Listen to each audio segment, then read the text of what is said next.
this card here, we're going to do a gel medium resist. So I've got a stencil here. It can be any stencil you want.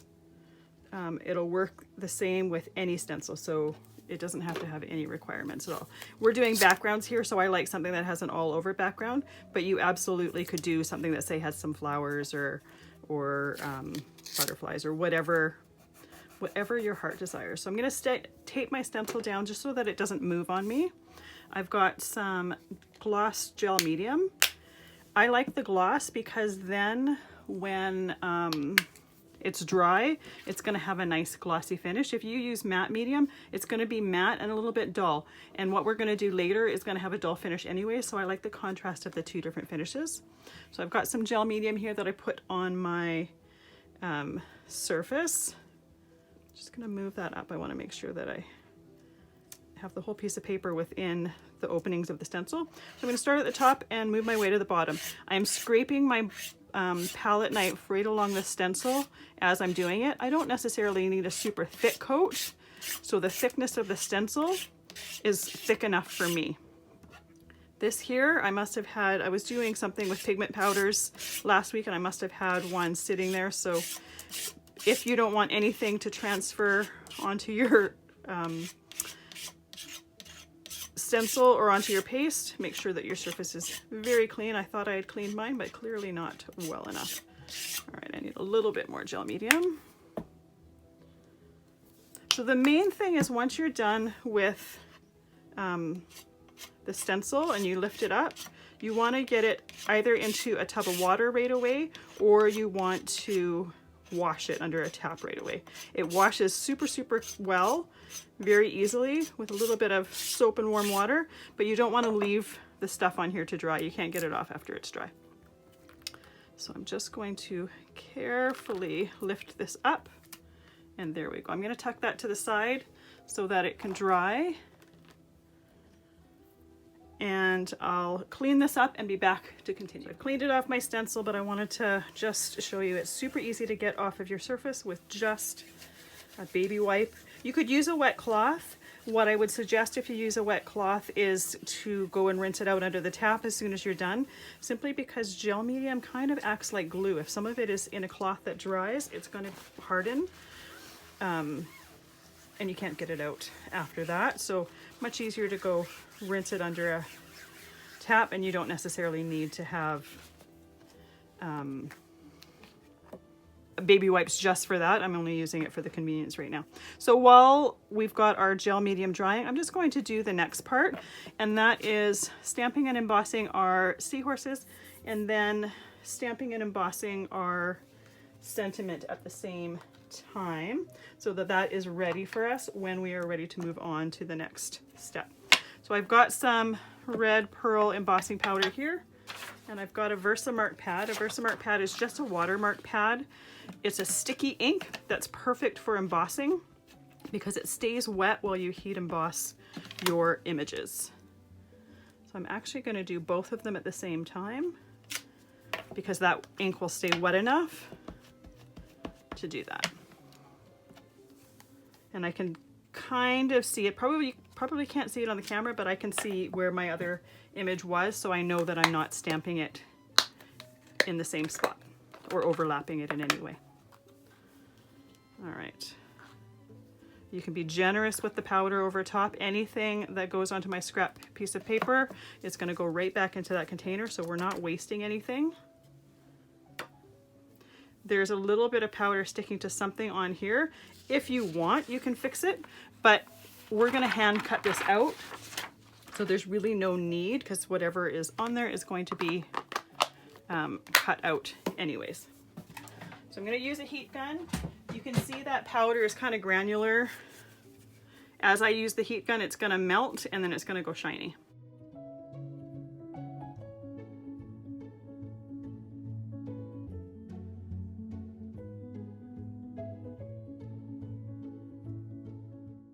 Once you're done, you can kind of see if there's areas that aren't totally finished, and or finished by being finished, I mean there aren't totally melted, and if there are, you can just reheat them and melt them.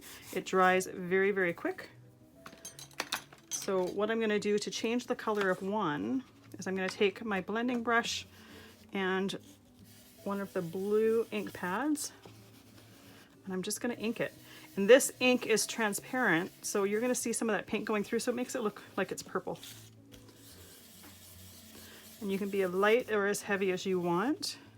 I tend to start light and then get a little bit heavier, and then I stop when I see the amount of contrast that I like. You could do the other one as well if you wanted them both to be inked and have a little bit more contrast from the embossing, but I wanted them to be two different colors. All right, so that one is done. Now I'm going to stamp and emboss the sentiment. I'm doing it with white to tie in to the background there. We're going to use that same Versamark ink pad. My stamp doesn't want to stick to the block. There we go. So we're using the same ink pad, but we're just going to use some white embossing powder for this.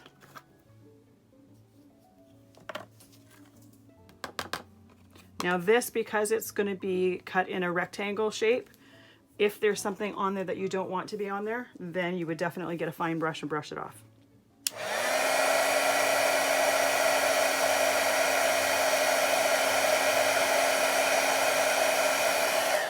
There we go.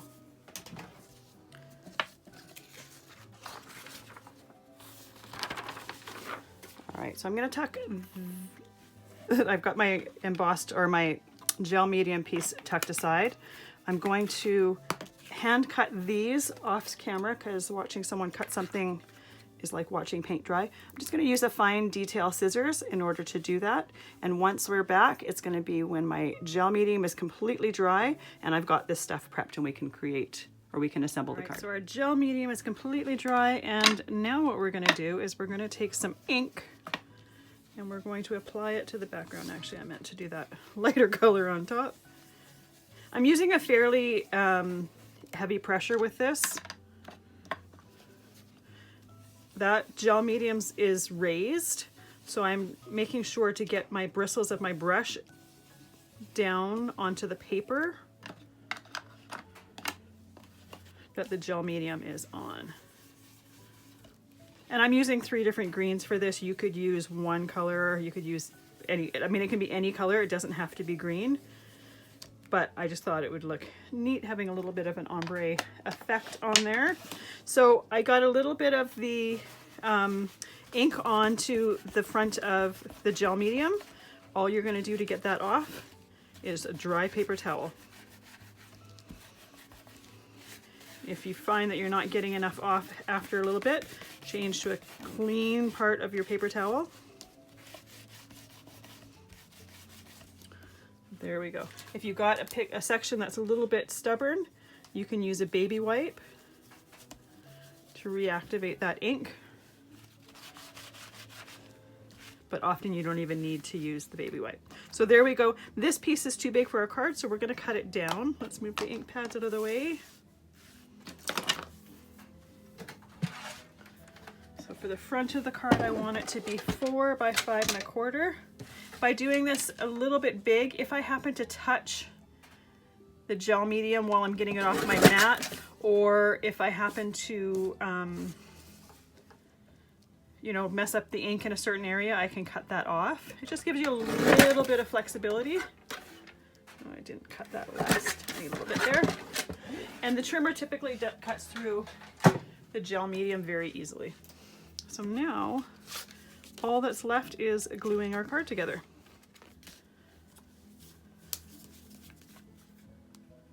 So I'm going to use that same Distress Collage medium that I typically use. Actually, I'll leave the lid off. So I'll be using it again in a second. Center that on the front of your card. While that is sitting, because I'm going to be putting glue on the seahorses, I'm just going to put an acrylic block just to hold that down so that I don't have to hold it down myself. It's like it gives you an extra hand. Oh, except that it's stuck to my gel block there, or my gel block, my acrylic block. There we go. Let's try this again.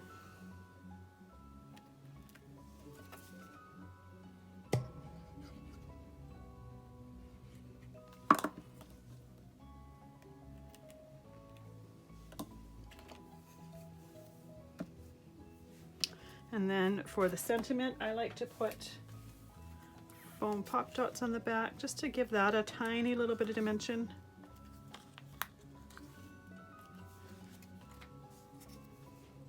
And once again, this technique works with any stencil. The only thing I would suggest, like I said before, is I'm using gloss medium.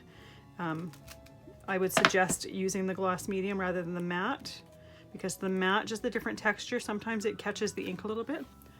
But there we go. Gel medium resist background. So for this card, we're going to take the concept from the gel medium resist, but we're going to tweak it a few ways. So first way is I'm going to ink the background first, so beneath the gel is colored. Second way, I'm going to use some mother of pearl structure gel. This has got an opalescented look to it, so when you're looking at the card, it's got a bit of a iridescence to it. I turned the stencil over because I kind of thought it looked a little bit like waves, so I decided to go for it. So I'm going to use some ink here. Now I've got a distress ink, it's called Broken China. An oxide ink would cover a lot easier and a lot quicker. However, the oxide inks have pigment to them that I found when I did the next part of the technique once the gel was dry, it didn't really take as well. So by using the dye ink, using dye ink over it afterwards, it just works so much better. The technique worked better. So I've got some smears in here, some circles, some lines. It's not really going to matter a lot because some of it's going to be covered with the texture gel. Like I said, I kind of thought this looked like waves, so variation in color is totally fine. I'm not going for completely even coverage. If I wanted it completely even coverage, I would have just used blue cardstock to begin with. So you'll notice I'm moving my hand a little bit. Sometimes when you put your finger on here, you get a little bit more pressure and a little bit darker color. So that's what I'm trying to do in some areas. The other thing I could have done was re-inked my pad ahead of time, so there was a lot more ink in it. But when you've got a really, really juicy pad, sometimes you have a little bit of trouble controlling how dark it goes. I always say you can always add more color, but you can't take it away, and this especially applies when it comes to cardstock and ink. So by doing it this way and just adding more color, you have a little bit more control over how dark it goes. And I do want there to be some contrasting color between this color and the color that I'm going to use when it comes to the next part. So once you have as much color as you want on there, you are done. So now I'm going to put my stencil, well, my paper's going the other way, my stencil's going the other way. Let me change that. My paper's going the same way, but my stencil's going the other way. And then I'm gonna tape it down again. I can't tape the paper down beneath it because I want the whole paper covered with the gel. So I can only tape down the stencil. So you'll notice, especially when I start, I hold the paper so that it doesn't shift on me while. And I'm doing the same thing as before. I'm scraping the palette knife right on the stencil. It does work a little bit easier going this way, flowing with the pattern on the stencil. Oops, definitely gonna run out of gel. For this, you could take the regular gloss gel medium that I had used in the section before and add some mica powders to it in order to get, there's a little hard part in there. There we go. And get the iridescent look. So if you're unable to find the mother of pearl structure gel, that's always an option. And by doing mica powders, you can choose what mica powder color you want. Like you could choose any color if you want. It's always nice to have just different ways to get a similar look. So this is going on blue. You don't necessarily see a whole lot of color change. But let me show you this gel on black. So this is the exact same gel, but on a black surface, and it takes on like a purpley tone, which is really, really cool how it does that. All right, this can be lifted. And I just toss those pieces. As soon as those tapes have gel medium on them, I just toss them. So I'm gonna stick this to the side. I did get a little bit of lift with my stencil coming off that paper. It might have been a little bit wet still from cleaning it off, but that's okay. For what we're gonna do next, it's gonna work just fine. So I'm gonna clean this up and I will be back. And so for this card, I'm going to stamp and emboss an octopus with that same red pearl embossing powder, and I'm gonna do it onto some red cardstock. Again, you could choose a different color embossing powder, a different color of cardstock. I just like the contrast between the red and the blue there. And I kind of thought, how old are you was cute with an octopus with 8 tentacles. So I'm not worried about this part here because it's going to be cut off. And unfortunately, yes, I do cut out this octopus. So I'll be doing that off screen. It's not the funnest one to cut out, but it definitely looks a lot better when you take the time to cut it out.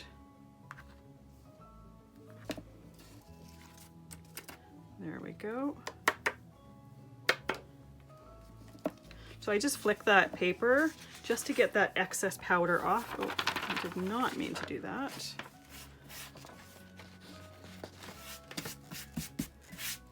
There we go. Still not wasted. So I'm going to heat emboss this.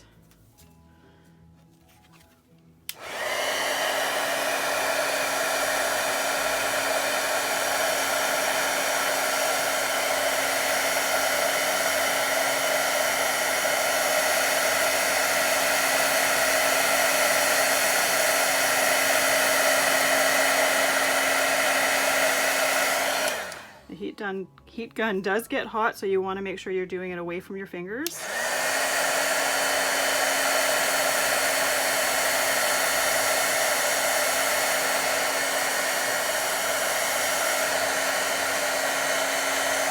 There we go.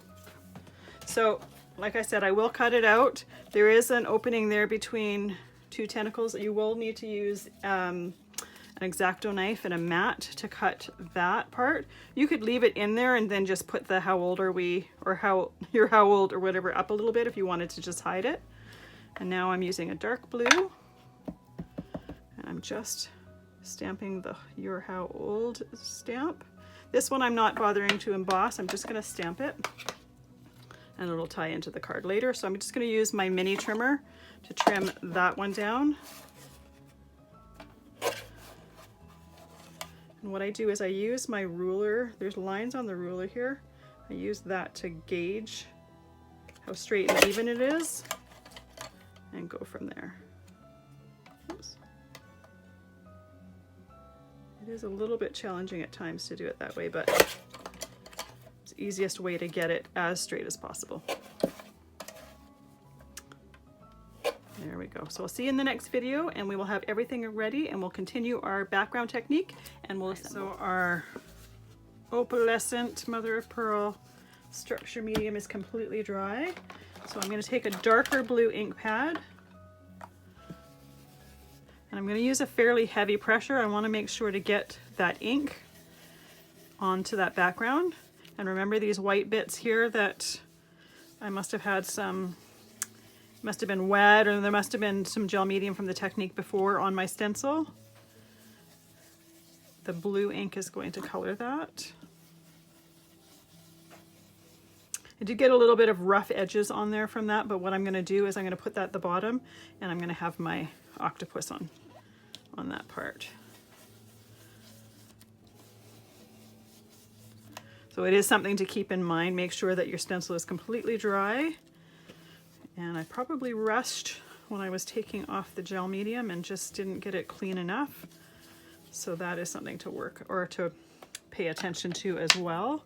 Now some of the ink is on the front here. I'm just going to use a wet wipe to rub some of that off, and then I can use just a dry paper towel to dry it. Now this piece is bigger than my background, so I'm going to trim it down. And actually the parts that I would trim down are actually in the middle of the card, so there's not really anything, any way of getting rid of that. This here was when some gel medium went underneath my stencil, probably when I was trying to pick up that dried off glue tip thing.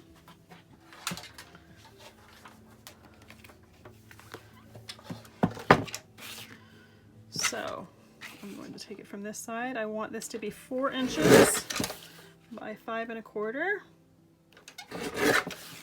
Once again, I'll have those measurements on your supply list.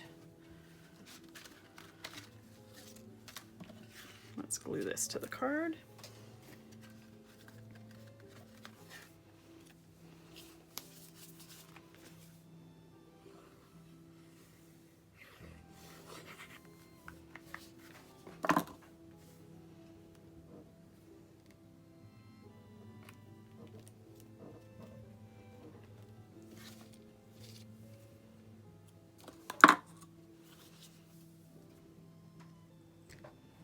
Now this one here, my sample is a little bit more off the card. I'm gonna leave this with where I have it cut right now, just because it does cover up some of that area that I don't particularly like. And that's part of the fun of making handmade cards, is creative problem solvings if you have an area you don't particularly love. Sometimes it works better than others, but we're gonna go with it. I'm just going to line up that edge there with the edge of my card. I don't mind that it goes off the blue piece. I actually think that looks more interesting. And then I'm going to add some foam pop dots. Let's put this on here. Hold that down for a minute. Put some foam pop dots on the back of my sentiment.